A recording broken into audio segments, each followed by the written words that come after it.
So if you're fond of gothic horror universes or whatnot, maybe this video might be for you. That means you're into Blade, you're into monsters, you're into gargoyles, you're into the like Underworld or Van Helsing or Helsing Ultimate, things of that nature, Castlevania, alright?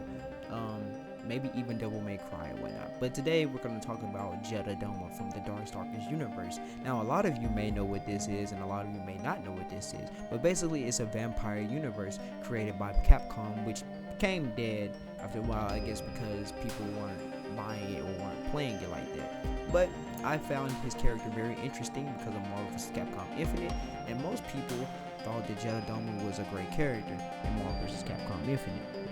Now, something that you need to know about Jedah is seeing what the Makai had became in his absence, creating the Majigan pocket dimension to enact his plan to lure those he considered worthy.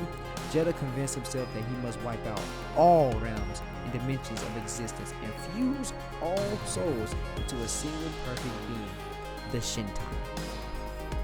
You see, the Shintai, or fetus of God, is a being composed by countless souls, including Jedah. Jedah is one of the three high nobles of the Makai, a realm of demons under the leadership of his fellow high noble, Belial Anselin.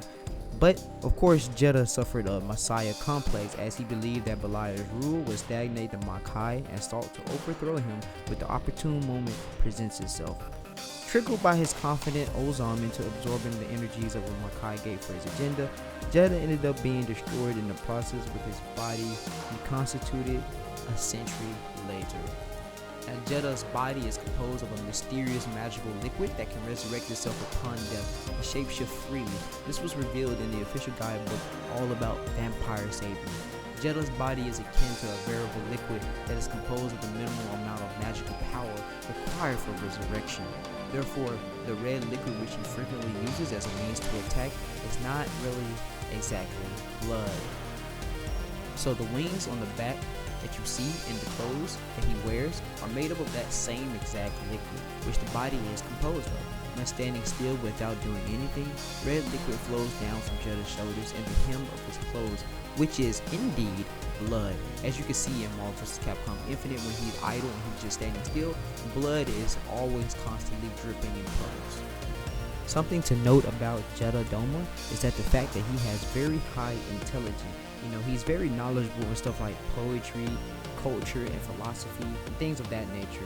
As stated, he ruled over the lands of his family for thousands of years. He orchestrated his entire plan to assimilate all souls into one being, to destroy the entire universes, and create an eternally peaceful world. He is very manipulative. In fact, he probably can manipulate you or anybody around here with the way he presents himself and the way he places his words as well.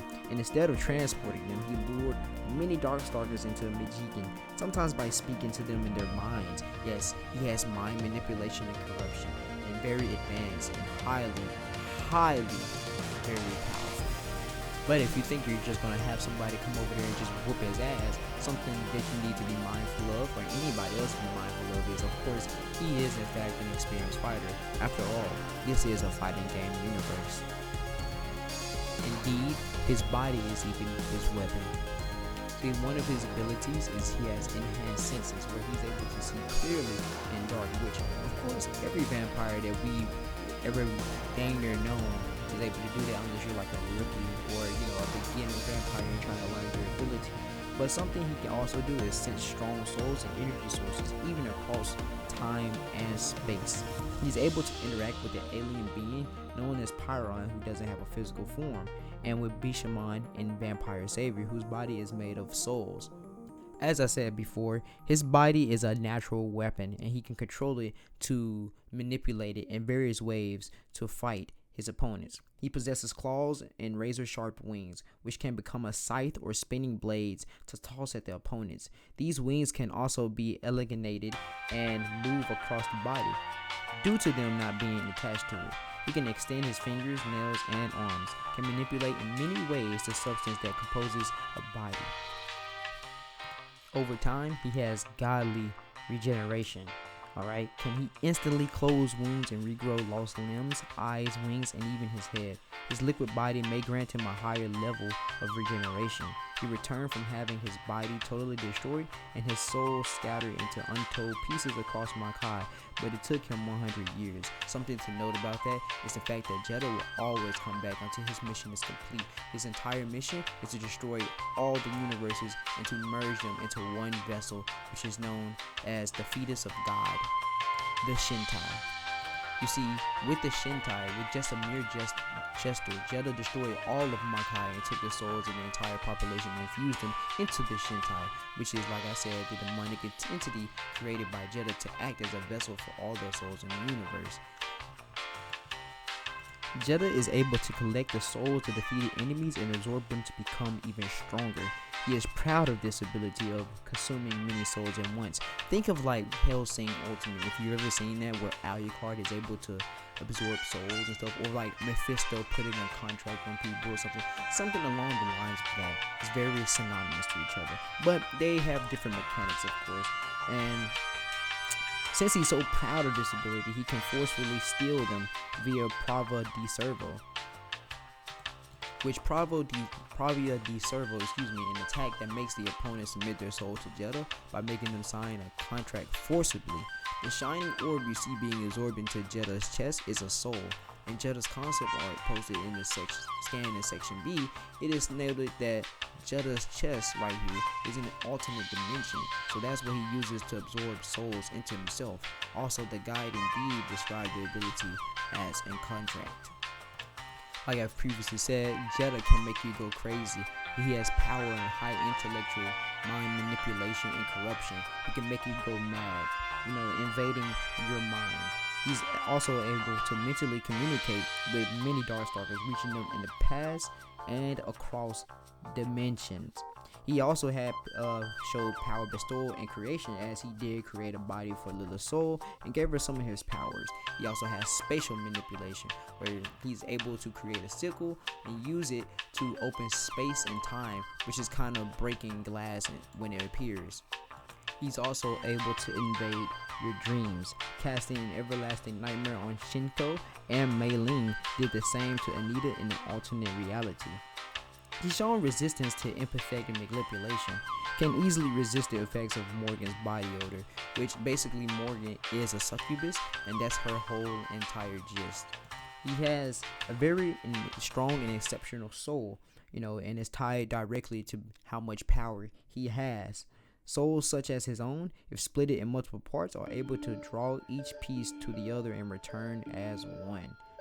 He's also totally unaffected by corruption and any other things that make you go mad.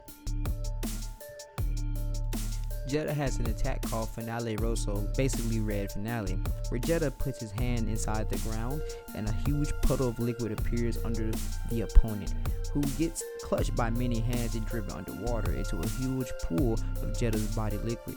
Several more hands then come in, swiping the immobilized opponent multiple times while Jedah maniacally laughs in front of them.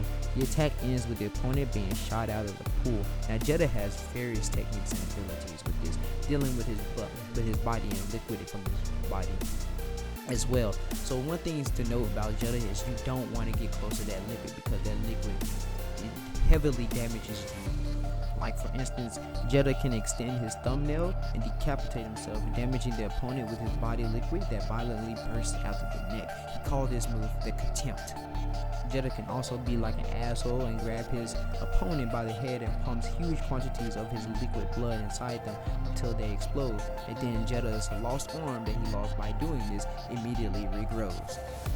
Jedah has speed compared to Pyron, who flew from Earth to planet Hailstone within a second, a distance of 200 million light years away.